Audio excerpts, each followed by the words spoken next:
All right, okay. So I'm gonna wait for a couple people to come in, but this is gonna be a really quick presentation. These are the 5 marketing gaps that nearly every restaurant has and how to fix them. This is gonna be some pretty simple, straightforward stuff that hopefully you implement. If you have a hard time implementing, then just tag me in your, just send me a DM, email, whatever it is. And I'm happy to work with you remotely to solve some of these problems. Okay, so I'm just gonna wait for some people to come in here, and let's see here. So 5 marketing gaps nearly every restaurant has, and how to fix them. So I'll just wait a couple more minutes. This is going to be a really quick presentation. It's really kind of some basic stuff, but I was giving a presentation about part of this stuff, and somebody said that they had never even heard that this kind of thing existed. So I just wanted to make sure that there are specific things that you can implement with your bar or restaurant that are pretty straightforward. These are software, AI, automation solutions that they don't feel like they're spammy. That doesn't feel like you're getting really deep into people's DMs and all that stuff. It's really very passive, organic marketing, and how to. Oh wow! So my mic wasn't on that whole time. So what's up, y'all? My name is Jason Luttrell, and we're gonna wait a couple minutes to get people in here. This is 5 marketing gaps nearly every restaurant has and how to fix them. My name is Jason Luttrell. We're gonna wait just one or two more minutes for a couple more people to kind of trickle in. But this is some pretty straightforward stuff. So it's 5 marketing gaps that nearly every restaurant has and how to fix them. And once you see it, you kind of can't unsee it. It's some interesting stuff, especially if you are a nerd like me. But I'm obsessed with this problem of why 80% of bars and restaurants go into business in the first 5 years. And about 60% of them, 67%, depending on who you ask, will go out of business in the first year of actually being in business. So these are like really sucky, dismal things. And these are 5 specific strategies that are pretty much 100% software based, AI based, and automation based that can help you attack some of these problems that most bars face. And so, all right, I'm going to get right into it. This is a very short presentation. I'm not going to try to take up too much of your time, and hopefully you can find some of this information is actionable and important and relevant and reasonable. And hopefully it will help you solve the big problem is why do 80% of bars and restaurants go out of business? So here are 5 specific marketing gaps that nearly every restaurant has and how to fix them. I'm just going to move on to the next slide here. So I'm Jason Luttrell. If we haven't met, I'm Jason Luttrell. I'm a bar consultant based in New York, and I'm obsessed with the success of independent spirits and hospitality brands. And I see a lot of that. I've been doing this for around 20 years, and the first and last bars that I ever worked at are still in business. Every other bar, and I'm talking about like 12, 15 bars, have all gone out of business in that time. So these are really crazy times.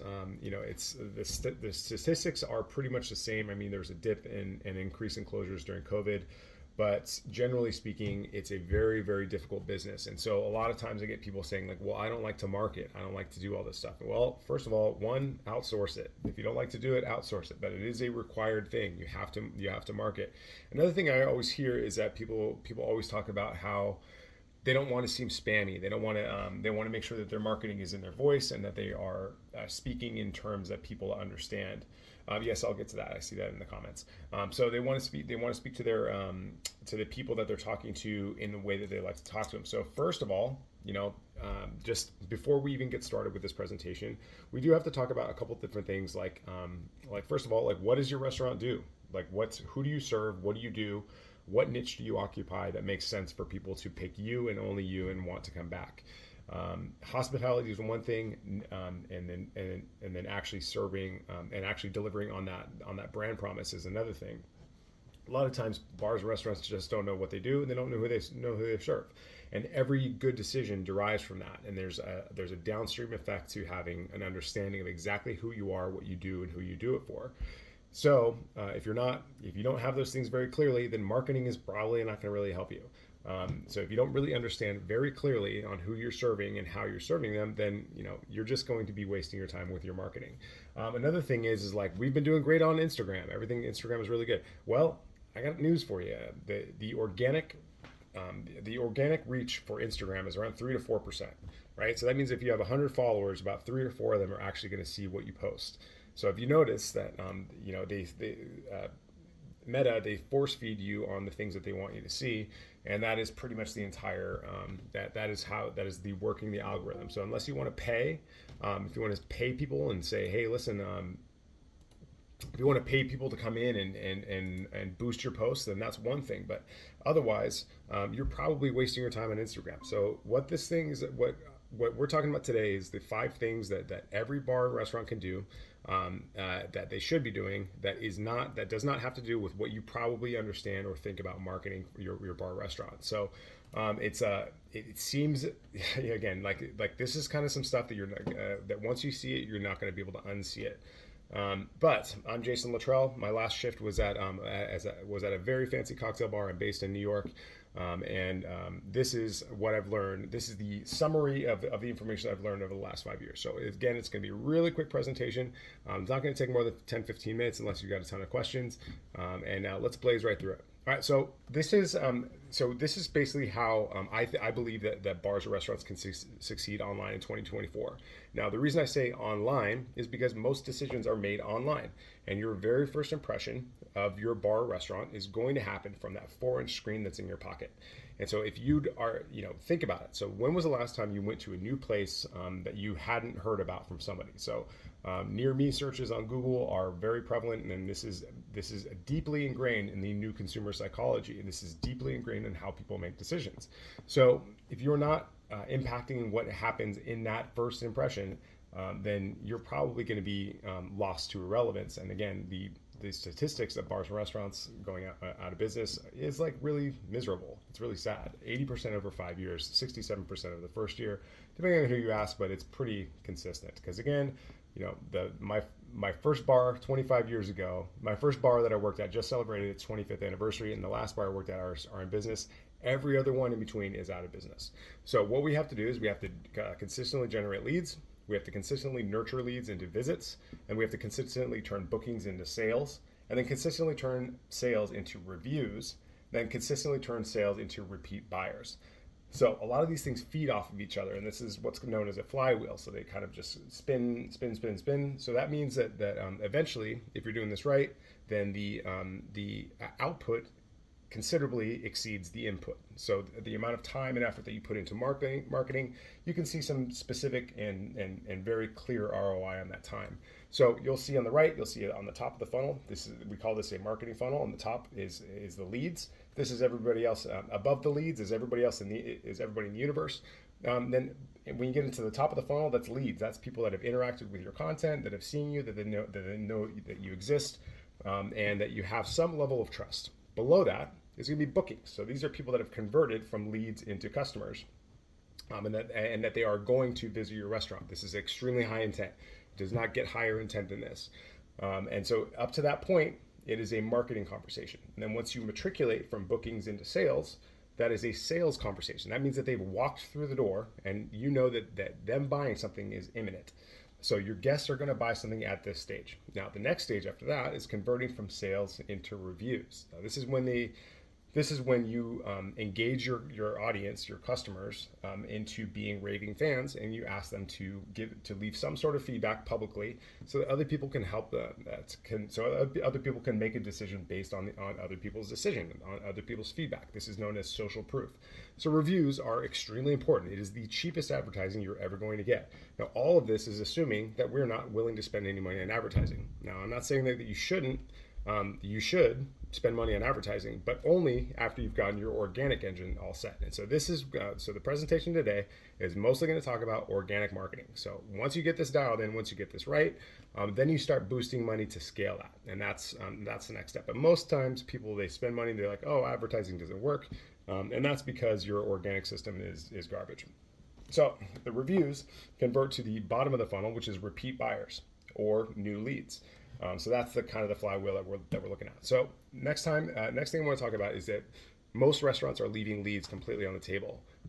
Now, a lot of times they will look at your marketing, whatever it is, and most of the time it's either Google My Business or Instagram. Sometimes it's some other things, but for the most part, It's Google My Business and Instagram. And then eventually, sometimes to verify that you are still open, that you still exist, or that you're the right decision, they'll head to your website. Now, if you don't have like some sort of a chat widget, or some sort of a lead capture device on your website, then you're leaving leads on the table. So what I like to do is I like to put a little chat widget on the right that says, do you have any questions? Let us know. And it's probably one of 5 questions. We'll get into that in just a little bit. But I like to put a little chat widget because if you have an encyclopedic understanding of your website, of your business on your website, people will still be like, I want to text somebody right now. And so they will choose rather than to look over the internet, over your website, over Wikipedia, over review sites, they will say, I want to text somebody instead. So put a review widget on your website. There's tons of software that does it. I love a piece of software called High Level. And so that's what it does. So what we do here is most local restaurants don't have an SMS capability, but this is how people like to communicate. They're like, how many times do you check your phone every day for text messages, even if there is not a text message there? So SMS is the most preferred method of communication. And the average SMS open rates are around 98% compared to email, which is, if you're really good at it, around 20%. So the average is about 16%. And that's assuming you have a good subject line. So most local restaurants don't have a missed call text back system. So this is an automation. And so what happens is you can set up a marketing enabled phone number so that when somebody calls you, that you can automatically text them back. And so they get immediate gratification. This is 24/7, 365. It doesn't matter if there's a holiday. The system doesn't take breaks. It doesn't have PTO. It doesn't go to weddings. It doesn't have hangovers. So 64% of inbound calls to SMBs, to small and medium-sized businesses, go unanswered every single day, which is astonishing. And if they're calling you, that's a very high intent that they're going to buy something, that they want to buy something. With restaurants, absolutely. If it's a car dealership, maybe it's a little less. But if it's a restaurant, if they're calling you, they want to buy something. And so what you do is you connect your phone number with an AI, with a GPT-4, and you say, I'm ready to buy something. And so that means you like to make a reservation. You have a buying question like, what on the menu is gluten-free? Or maybe I lost something, or any number of, I need directions, those kind of things. So you can connect your phone number with AI to automatically answer these questions, because you can have the AI crawl your website to answer the questions that anybody may possibly have. Give it any number of websites to train on, and it'll answer the question via text message 24/7, 365. It's insanity. The next thing that most restaurants are leaving leads on the table is that they don't have Google Chat activated. So if you haven't had Google Chat activated and are not actively responding to this form of messaging, you're leaving a ton of leads on the table. And if you don't have this connected to some sort of a CRM, which stands for Customer Relationship Management, then you are leaving all those leads on the table, and you don't know who those people are. So they just evaporate, they get lost. So if you are not connecting your CRM with something like Google Chat, then you are probably not responding to those messages. And that is hyper important that you respond to those questions, because they're not going to have those questions tomorrow. They have those questions now. So most local restaurants don't have Google Chat activated. The average business receive about 1,000 visits per month to their Google business profile. So a couple things here: make sure that the chat is activated, and make sure that the information is completely up to date. Okay, the next thing is most restaurants are leaving leads on the table with citations. And so citations are bits of references to your website. So the way that Google knows that your website is important, that you are a relevant response to a search, is that there are other websites linking back to you. So if there are other websites, blogs, news, so all this other stuff like blogs, news, PR articles, anything, if they're pointing back to you, then Google's like, okay, well, these people are talking about this particular thing. So when somebody looks up for this thing, then they're gonna be like, okay, well, this is gonna be important. So we're gonna bump that up in the rankings. So what you can do, a lot of times, you're a local bar or restaurant, and you don't have that. You don't have PR. You're not getting written up by the Times, and your domain authority, is what it's called, is relatively low. So in order to combat that, what you can do is you can hire a piece of software called Yext, and automatically distribute any updates to your business, whether that's the hours or the menu or the staff or the location, whatever it is, to about 150 different websites. And these websites are like Bing, Facebook, Yext, or Yelp, Google My Business, and so you can distribute the updates across about 150 different websites and get overnight automatically 150 plus different citations leading back to you. And so when Google sees that, they're like, oh wow, these people are active, they're relevant, and people are talking about them. So they love to see consistent data. So anytime that you have any sort of marketing campaign or any new menu item or something like that, push an update to all these things. And this software costs around $100 a month. And it's much easier than, it would take you 10 hours to do this by yourself. And it's like completely mindless, mundane work. So get a piece of software, do this, get that to do it for you. The next thing is once you have the leads, so your phone rings and then you've captured a phone number and a name, phone number, and email address when the phone rings, or if they've entered your chat, or if they sent you a Google My Business message. The next thing that you can do is automatically follow up with them. And so this goes back to CRM and automation, but you can set up an automation so that every time a new contact is created in your CRM, they can be added to a workflow, as in, asking them for a review or sending them what's known as an indoctrination sequence that says, hey, just so you know, here's a cool thing that we have. Hey, meet our chef. Hey, this is the thing that people are talking about.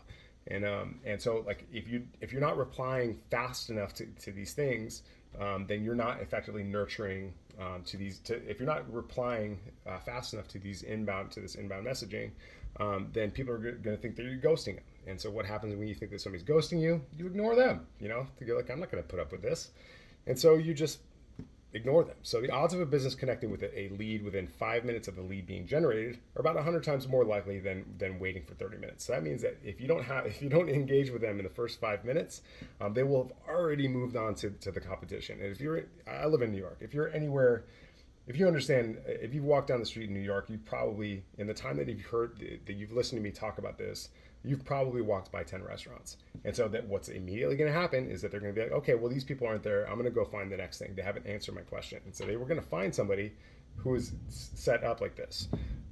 So most restaurants simply don't reply quick enough. It's typically because there's some sort of a human intervention, or the restaurant's closed, or you just don't have the staff available to answer these questions when they need to be answered. And that's it's not your fault. It's crazy, but it's like consumers, they don't think about your overhead. They don't care about how many people are on your team. They don't care about your office. They care about them. And just like the rest of us, they care about themselves first. It's called WeFM. What's in it for me? So restaurants waste a lot of time when there are people in the office or there are people in the restaurant. They're kind of wasting a lot of time answering the phone when that doesn't necessarily even scratch the itch that your customer may have, because they may not know the answer. They may be too busy. They may be like, you may be taking them off of a revenue generating activity, which is making and serving cocktails.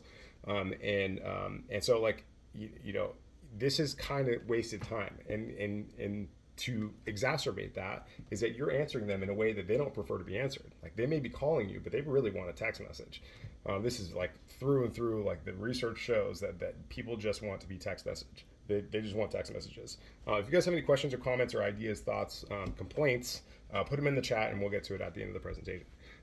So most restaurants, and to boot, most restaurants don't reply consistently. And this is even with places that are staffed well.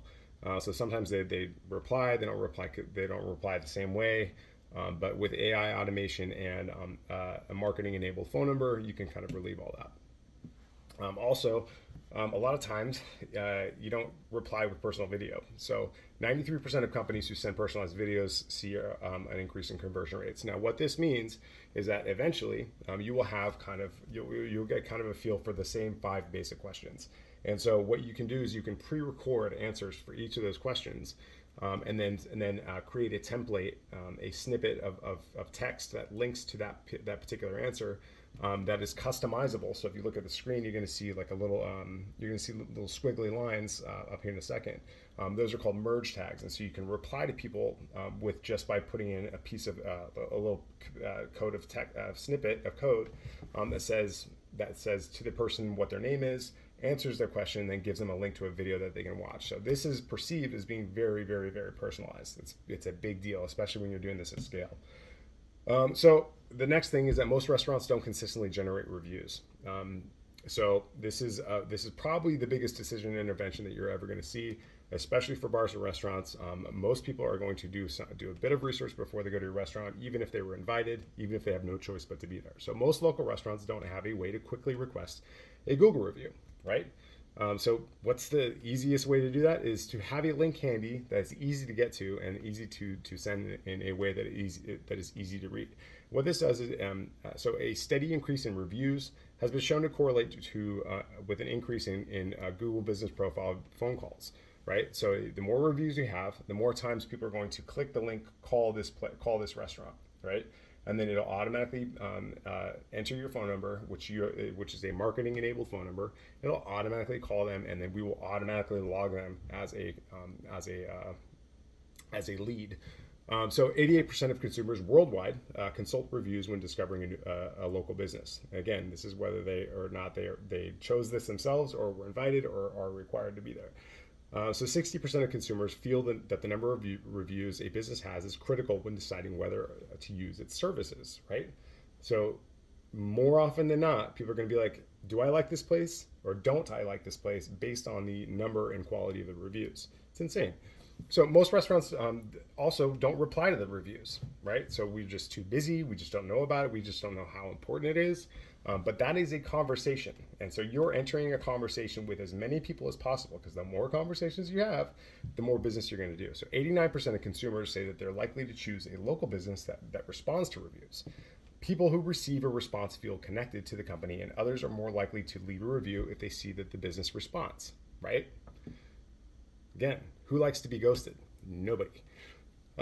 And so this goes into the next thing, which is database reactivation. So when you have a large database of customers, like if you're consistently organically receiving leads and having marketing qualified opt-ins, then what's the next big opportunity is to make them an offer. Give them something to buy, because you already know that they like you, and so why not give them more of what they already like? What's wrong with that? That's called sales. Some people get a little squeamish when you use the word sales, but we're in business, and if you don't make sales, then you're not going to be in business for very long. So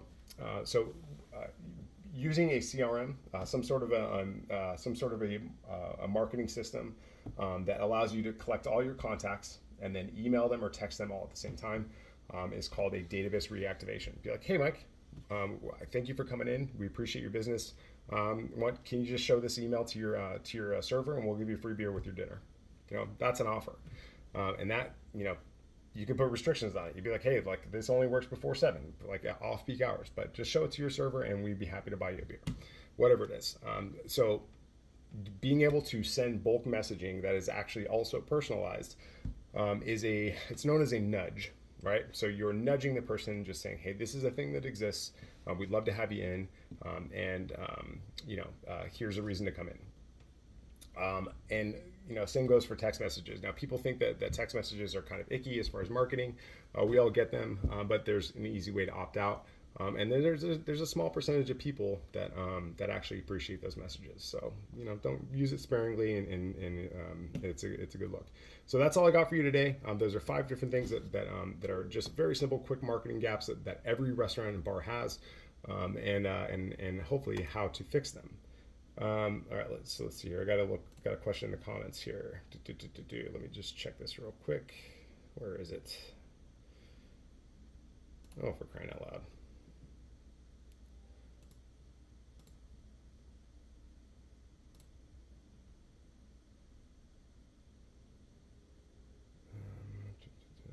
My goodness, where is it?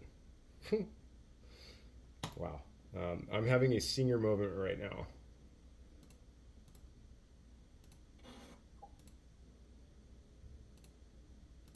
This is so funny. Yeah, Crystal, I'm just going to edit all this out. Thought you might. Yeah. But I figured I'd type them out. That way I can't we could have questions coming from different people. Dude, I can't see where it's coming from. I can't find it. I can't find the chat room. The 3 dots on the lower right? I'm on my phone. I'm trying to remember. I'm like so having a senior moment. Oh, I see it. Okay, so you laid out a lot of things that have to do with marketing, even with the awesome software and tips that you've shared. There isn't enough time in the week to knock these all out. which marketing component that you discuss is the single most important? Where do I start? So, without getting into too much detail, you are welcome to reach out to me wherever you're seeing this video. But I use a software called High Level that checks pretty much all of these boxes. And then anybody who investing in knowing how to work a piece of software like this is, I would say, extremely important. Um, but High Level is the short answer. That will give you pretty much everything that you need to do. Um, but this was my bread and butter for a long time. So if you have any questions, just reach out to me. So what's the best offer to use to reactivate business? Do I have to give something away? You don't always have to give something away, but it has to be some sort of a compelling offer, like an offer that is reasonable enough, that is interesting enough to get people out of bed. And you have to make it easy, convenient, and effective. Now, people like free stuff. But think of it more as a marketing, as an acquisition cost than as an ad expense rather than a. Think of it more as an ad expense than just giving something away, because what you're doing is you are. Sorry, what is going on here? So what you're doing is, this is the customer. This is also known as a customer acquisition cost. So if you cost out a beer, you're like, okay, so customer thinks like, okay, well, a beer is $7, but for you, the cost of a beer is less than $1. So if you can get somebody in to buy a $20 entree for the cost of a beer for you, then that is a net positive from a profit standpoint, and also that is just the cost of doing business. And now bonus points if you're getting somebody else involved into the flywheel and saying, okay, cool, well, if you bring in a friend, we'll buy you 2 beers. That means you're getting a new customer, which is so for the cost of 2 beers, or 2 glasses of wine or whatever it ends up being, like you're actually acquiring a new customer, which is very, very, very important. And so you can also do table side review systems. And you can also do like table tents and presenting offers. Any restaurant should have some sort of a backlog of offers, like 5 or 10 offers that they use all the time. And you just package it up in different ways, like a Thanksgiving special or a Valentine's Day special or a Mother's Day special, whatever it is. Just have a group of offers that you just consistently use again and again and again, because why not? All right, so that's going to do it for today. I don't have a whole lot more time, but thank you all for joining. Thank you all for checking this out, and I'm excited to see what you do with this. Be sure to tag me and send me DMs if you have any questions. I'm happy to help. Thanks. Also, this and more information is available on barteams.com, and that's kind of my online brain. So head to barteams.com and see where all this stuff comes to life, and see all this stuff in action. Thanks. See you next time.